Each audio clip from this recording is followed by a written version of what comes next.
Hello, Mega Love Shoutout mga kapatsamba.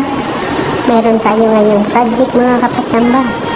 Ito ay isang pagpapatsikap ng buntis sa kanyang pedya dahil malapit na siyang manganak, no? So, dito tayo nagsimula sa pambalot. Ayan, hindi na natin nakuhanan yung paglagay ng pambalot mga kapatsamba. Nakalimutan natin. Rikta na tayo sa pagpapasharp ng pundan sa sharp edge nito ating ginagawa. At ayan, tapos na siya. Kinat out na rin natin yung excess sa baba.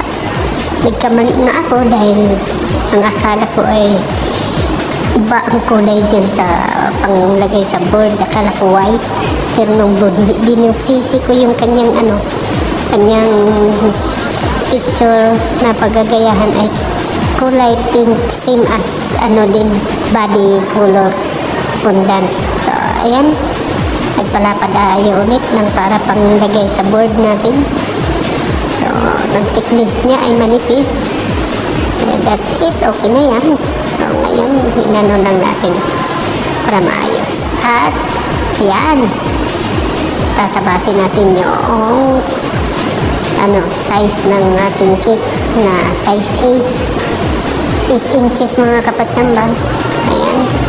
At ang taas ay 10 cm. At dyan ay hindi cm mga kapatsamba, inches din mga kapatsamba. Ayun, nilagay na natin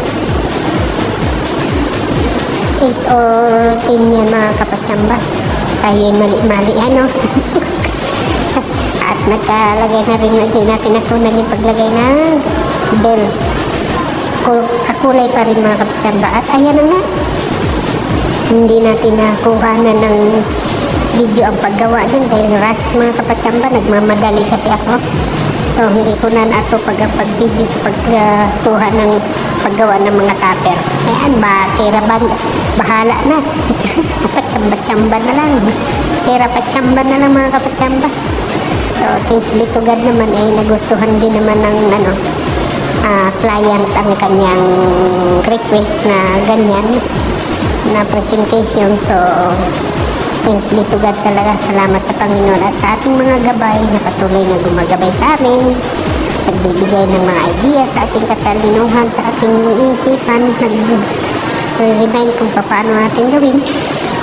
So, ayun nga mga kapatsamba, na-iraos natin ang ating gawa sa araw na iyon. Ayan, so thanks be to God.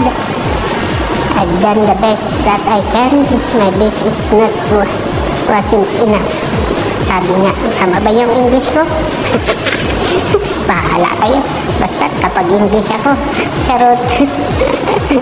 Ayan mga kapatsamba. So, maraming salamat sa pagbigdaan at nanonood na ating video. So, like and thumbs up naman dyan. Comment na rin. Kung may share na rin.